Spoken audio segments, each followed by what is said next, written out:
What's going on, boys? Noguides here. Welcome back to another video. And today's video we have the 4-1-2-1-2 second variation, custom tactics and instructions. This is a very good formation, especially this year because the tiki-taka meta is back. The 4-1-2-1-2 second variation works well because the game rewards you for its passing, playing a bit slower, and you get these really nice tight triangles with the 4-1-2-1-2 second variation, and of course you get a compact defense. So let's go straight into the custom tactics. Now, as I said, this is an attacking tactic, so we do have pressure on heavy touch. Pressure on heavy touch is basically balanced, but when your opponent makes a heavy touch or there's a good chance you win the ball, your team presses together, as you can see over here. Now, this is very effective because first touches this year, especially the left analog stick first touches, are very heavy. So this is a good way to win the ball back in your opponent's half. Now for the width, what we've done is we put the width just a bit higher. The sole reason is with the 4-1-2-1-2 second variation, it is quite a narrow formation, so your wide areas are pretty much exposed. So we're just making it a bit more wider. That's it. You can always increase if you want to, but don't make it too wide because defend the central areas. The danger area is where you want to defend. We bring the width up to 55, but we bring the depth all the way up to 65, and the sole reason for that is we want to be high up the pitch as possible. In combination with this defensive style, we want to win the ball back. So if we lose the ball, we want our defense line to be high up the pitch so we can win the ball back. And of course, you can have those two strikers in that cam for that quick 1-2s and those tiki-taka plays. Now, for the build-up play, I've left this on balance. Now, I'll go over another variation that you can use if you struggle with this formation, but I leave this on balanced. I think the game does a good job. I would just say don't use slow build-up play. That's one thing I would say is don't use slow build-up play. Balanced as a good alternative. Now, I actually use forward runs. With forward runs, I really like it in the final third with the 4-1-2-1-2 second variation because you have like the two strikers in the cam. It's the way they run forward, and we also have, for example, the two left centre mid and right centre mids join the attack. You basically create such overloads in the middle, so I really enjoy it. So I actually use forward runs.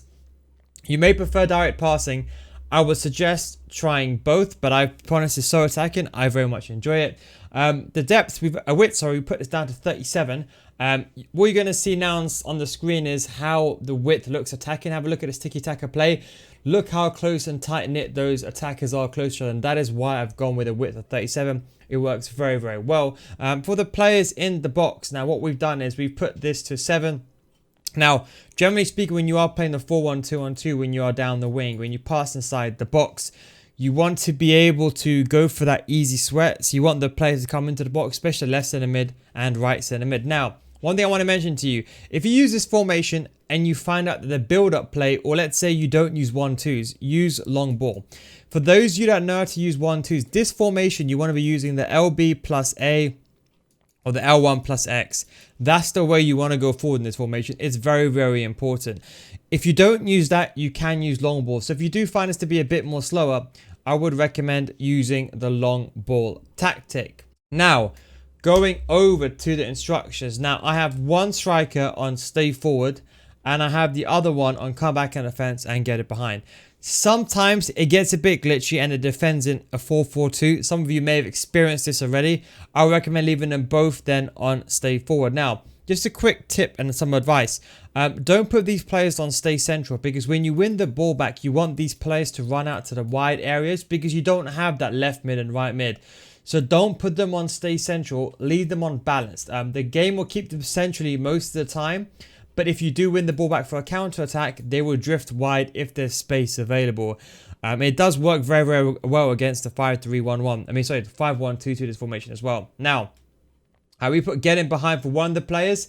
Normally the player that's faster or the player that just comes in behind. I put there Jota, but I also sub on Dembele.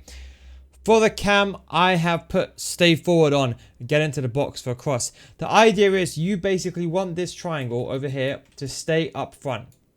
The idea is when you get the ball with Llorente, you get the ball with Goretzka, you do a driven pass straight away to one of the strikers. That is the key with this formation. And then you go for the tiki-taka plays, and then you can go for the 1-2 backwards to the CDM. So I would say when you win the ball back, the play starts here at one of these two guys, go into the middle, and then you either go forward through Neymar or you go straight to the left striker and the right striker. So definitely get it behind. Do not put a free roam. This does not help because the cam ends up going in these random positions and it doesn't help. You want the cam to be in the middle behind the two strikers at all times. It's not like what you think in free roam in real life. they tend to linger away like a right striker next to him. It doesn't really work that well. So put him on free roam. Don't put him on free roam, should I say. You can put comeback and offense if you want to, but I haven't. If you do want to get better at FIFA 23, I do have a FIFA School Series, but just before you skip ahead, what if I told you if you don't get better after 1 month, I'll refund your money? I can say that because I've been running my paid advanced in-depth FIFA School Series successfully for many years, and thousands of others have joined already and still stay on. This is for all levels of those that want to improve on FIFA, and you won't find these videos on my YouTube channel. These videos are a progressive systematic learning system that teaches you everything from the core mechanics of FIFA to the meta, so you can get better at FIFA as a whole, not just this game, with examples and explanations that go beyond the scope of YouTube videos. With new videos coming out every single week, these videos also adjust to recent updates and patches so you can stay up to date. So come join thousands of others in a mature audience community for those looking to get better.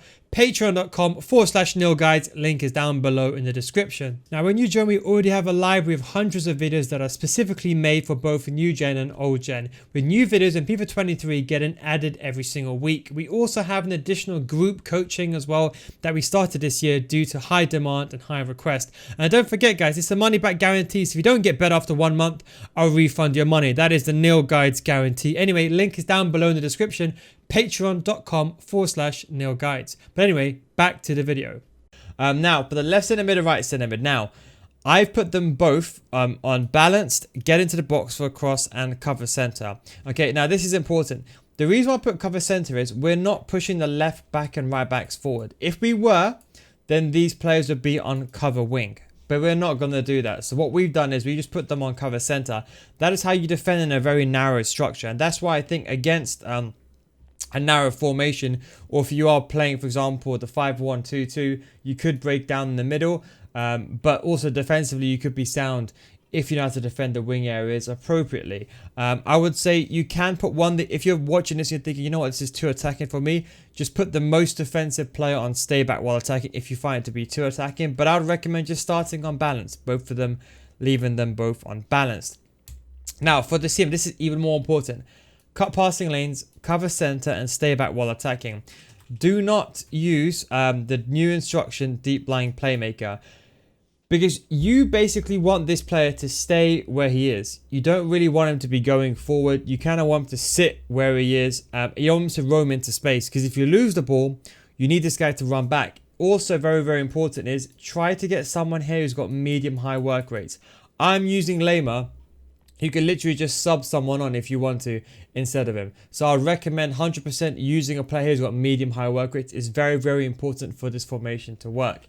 Now for the left back and the right back, what you can do here is we have them on stay back while attacking and overlap. Now this isn't to say you can't push them forward, but what I would say is don't leave them on balanced. I honestly think balanced this year is a waste of time. I always think balance is a waste of time. Because I would say just trigger the manual. If you have the ball with Llorente and you need to make this L1, this playmaker run going in, forward, then just do an L1 trigger and then make the pass to him and let them make that run manually, or do a 1-2 with him.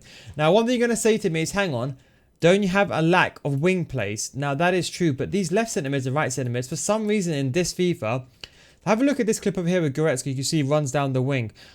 For some reason, these players actually find themselves more on the wing positions as in comparison to other FIFAs. I don't really notice it that much. Well, this FIFA, it's quite prominent. And I've not actually really enjoyed a 4-1-2-1-2 second variation since FIFA 18. So if you do like narrow play, you would really, really enjoy this. Then we go over to the two centre backs, step back while attacking. And for the goalkeeper, now look, I'm going to be honest with you. I do not touch any of these. It's only for certain ones. Sweeper keeper, I would say sometimes, but to be honest, you have to be very careful about how you're defining a loose ball, just because of how effective chips are and outside the foot shot traits. So I'm literally going with balanced, and that is a tactics. If you could ideally here try to go with a high medium or a high low. Here try to go with a high medium. Here I would say a medium medium, high high, or high medium. I would say in these two roles. Here, I would say you want a medium high, and left back and right back doesn't really matter too much. But anyway, guys, that is the 4-1-2-1-2 second variation custom tactic instructions. This is for those that like to play in a narrow style of play, and you can use it alongside my other formations, and I'll create a full tactical layout coming this week. Thanks for watching, guys, and of course, I'll catch you next time. Peace out.